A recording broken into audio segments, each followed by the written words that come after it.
డిఎస్సిలో జరిగినటువంటి అక్రమాల మీద, డిఎస్సిలో జరిగినటువంటి అవకతవకల మీద అనేక రోజులుగా, అనేక నెలలుగా వైఎస్ఆర్ కాంగ్రెస్ పార్టీ రాష్ట్ర వ్యాప్త ఉద్యమాన్ని చేస్తుంది.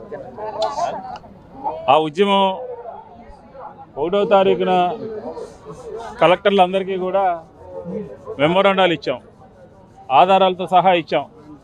ప్రభుత్వానికి పంపించండి, ఎంక్వైరీ చేయించండి, సిబిఐ ఎంక్వైరీ వేయండి, లేకపోతే కేంద్ర విద్యాశాఖ మంత్రి ఏ విధంగా రాజీనామా చేశారో అదేవిధంగా నారా లోకేష్ ఆంధ్రప్రదేశ్ విద్యాశాఖ మంత్రి రాజీనామా చేయాలి అని చెప్పారు. మేము అడిగింది ఏంటి, నిరాహార దీక్షలు చేస్తూ ఉంటే, శాంతియుతంగా నిరాహార దీక్ష చేస్తూ ఉంటే విజయవాడ నగరంలో ఏ రకమైనటువంటి దాడి జరిగిందో తెలుసు. ఏ రకంగా ఎమ్మెల్యే చట్టాన్ని చేతిలో తీసుకుని దాడి చేశాడో మనకు తెలుసు. విజయవాడ నగరమే కాదు, అబ్బాయి చౌదరి గారు, అలాగే జమ్ముల మడుగులో, అలాగే విడుదల రజని, ఇట్లా రకరకాలుగా అధికార దుర్వినియోగం చేశారు. కానీ ఇదే డిఎస్సికి సంబంధించినటువంటి ఎంపికైనటువంటి వాళ్లతో కర్నూలులో చంద్రబాబు నాయుడు గారు స్పాన్సర్ చేసి, చంద్రబాబు నాయుడు గారు బస్సులు పెట్టి, చంద్రబాబు నాయుడు గారు భోజనాలు పంపించి కర్నూలు సెంటర్లో ఏ విధంగా ర్యాలీ చేశారు, ఏ విధంగా ప్రభుత్వము అనుమతి ఇచ్చింది అని చెప్పని అడుగుతా ఉన్నాం. మీరు 16,000 మంది, వాళ్ళకి మేము వ్యతిరేకంగా ఎక్కడా కూడా మాట్లాడలేదు.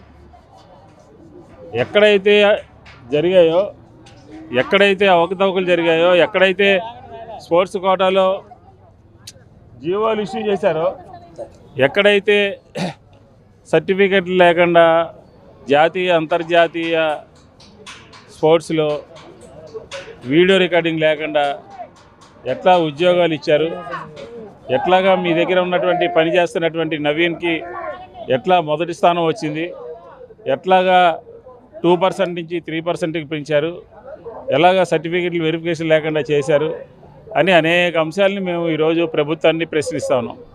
ప్రశ్నిస్తూ ఉంటే అధికార పక్షానికి ఒక రూలు, ప్రతిపక్షానికి ఒక రూలు. ప్రతిరోజు కూడా చంద్రబాబు నాయుడు గారు ఎక్కడో చోట ప్రభుత్వం యొక్క వాదనని, ఎక్కడో చోట ప్రభుత్వానికి సంబంధించినటువంటి ఉపన్యాసాలు చెప్తున్నాడు కదా.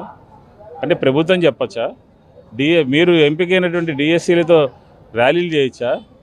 మేము ఎన్నికల మేనిఫెస్టోలో పెట్టినటువంటి ఆడబిడ్డ నిధి కానీ, ఫీజు రీయింబర్స్మెంట్ కానీ, అలాగే నిరుద్యోగ భృతి కానీ, మరీ ముఖ్యంగా డిఎస్సిలో జరిగినటువంటి అక్రమాల మీద కానీ, వీటి మీద ప్రశ్నిస్తే ఇదెక్కడే రాజ్యం?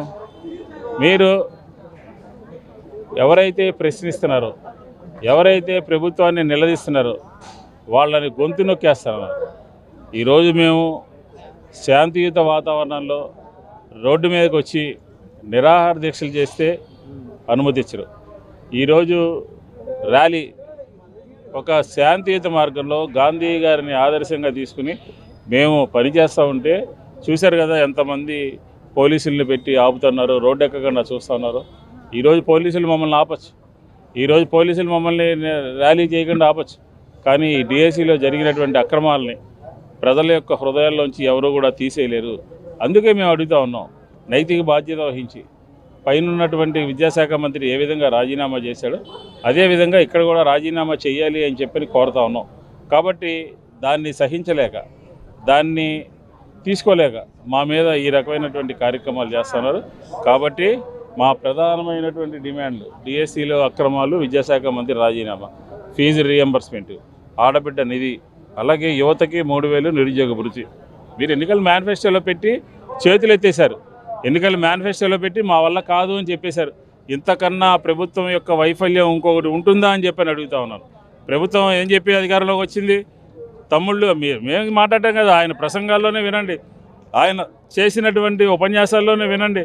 నిన్న ఎక్కడో ఆడబిడ్డ నిధి ఇవ్వలేను అని అంటాడు. మరి ఎందుకు చెప్పారు? ఎన్నికల ముందు మభ్య పెట్టాలన్నా, అధికారంలోకి రావాలన్నా. అలాగే నిరుద్యోగ భృతి ఇస్తారన్నారు, ఎందుకు చెప్పారు ఎన్నికలకు ముందు? ఎందుకని ఈరోజు మేము ఇవ్వలేకపోతున్నాం అని చెప్పారు. కాబట్టి ఈ ప్రభుత్వము పూర్తిగా ప్రజలకు ఇచ్చినటువంటి హామీల్ని అమలు చేయడంలో వెనకడుగేసింది, చేతులెత్తేసింది. కాబట్టి అందుకనే ఈరోజు మేము ఉద్యమం చేస్తున్నాం. మా శాంతియుతమైనటువంటి ఉద్యమాలకి, మా శాంతియుతమైనటువంటి నిరాహార దీక్షలకి పోలీసులు ఒక పక్క, తెలుగుదేశం గూండాలు ఒక పక్క, ఇద్దరు కూడా మా మీద దాడి చేస్తున్నారు. ఇది సరైనటువంటిది కాదు. మనం ఆంధ్రప్రదేశ్లో ఉన్నామా, బీహార్లో ఉన్నామా, ఆంధ్రప్రదేశ్లో ఉన్నామా, ఉత్తరప్రదేశ్లో ఉన్నామా తెలియాలి కదా. మేము కూడా ప్రశాంతంగానే చేస్తూ ఉన్నాం. విద్యార్థులు లేరు, మీ దాంట్లో డిఎస్సి ఉద్యోగులు ఎవరైనా ఉన్నారా అని అడుగుతూ ఉన్నారు. ఫీజు రియంబర్స్మెంట్ కోసం ఈరోజు 500 మంది విద్యార్థులు వస్తూ ఉంటే పోలీసులు అనుమతి లేదు అని చెప్పి ఆపారు. గంజా బ్యాచ్ అని అన్నారు, లేకపోతే గొడ్డల పార్టీ అన్నారు. ఇది కాదు చంద్రబాబు నాయుడు గారు, ఇది కాదు కావాల్సింది. స్ట్రైట్ అవే క్వశ్చన్ చేస్తూ ఉన్నాం, ప్రశ్నలు అడుగుతూ ఉన్నాం. మా 4 ప్రశ్నలకి సమాధానం చెప్పండి, అంతే తప్ప ఈరోజు ఉద్యమం ఆపచ్చు కాక 2029లో ఈ రాష్ట్రంలో ప్రజలు మీ మీద తిరుగుబాటు చేయడానికి సిద్ధంగా ఉన్నారు అని చెప్పి ఈ సందర్భంగా తెలియజేస్తాం. మీపై దాడి చేసి మీరు ఫిర్యాదు చేస్తే రివర్స్లో ఈ సంఘటనలన్నీ కూడా, ఆ రోజు జరిగినటువంటి సంఘటనలన్నీ కూడా అన్నీ రికార్డెడ్గా ఉన్నాయి. మేము ఎవరి మీద ఆరోపణలు చేయట్లేదు, మేము ఎవరి మీద నోరు పారేసుకోవట్లేదు, మేము ఎవరి మీద కించపరిచే వ్యాఖ్యలు చేయట్లేదు. వాళ్ళ నైజం అది. మేము నిరాహార దీక్ష చేస్తుంటే దాడి చేసి టెంట్ పీకి కోడిగుడ్లు వేసి రకరకాలుగా దౌర్జన్యం చేసి మళ్ళీ వార్నింగ్ ఇచ్చి ఎక్కడైనా చేస్తే ఊరుకోమని, ఏంటండి, ఏం ప్రభుత్వం అంటే ఇది? శాంతి భద్రతలు ఉన్నాయా? మీ ఎమ్మెల్యేలే ఎలా వ్యవహరిస్తున్నారో మీరు సమీక్ష చేసుకోండి. హద్దు దాడితే ఊరుకోనని పదే పదే చెప్తూ ఉంటారు కదా. శాంతియుత నిరాహార దీక్ష చేస్తున్నటువంటి వైఎస్ఆర్ కాంగ్రెస్ పార్టీ మహిళల మీద, విద్యార్థుల మీద అక్రమంగా కేసు పెట్టారు. దాడి చేసినటువంటి వాళ్ళని పోలీసులు వేసి ఎవరైతే నిరసన తెలియజేస్తున్నారో, ఎవరైతే ప్రశ్నిస్తున్నారో, ఎవరైతే క్వశ్చన్ చేస్తున్నారో వాళ్ళ మీద కేసు నమోదు చేశారు. న్యాయస్థానాలకు వెళ్తాం, న్యాయస్థానం తలుపు తడతాం, జరిగిన విషయాన్ని న్యాయస్థానం ముందు పెడతాము. కాబట్టి ఖచ్చితంగా మా ప్రశ్నలకి సమాధానం చెప్పాలి అని చెప్పి ప్రభుత్వాన్ని డిమాండ్ చేస్తాం. ఆ గురించి మాట్లాడి వదిలేసి గాడికి తెలియదని మనం తన్నాం కదా.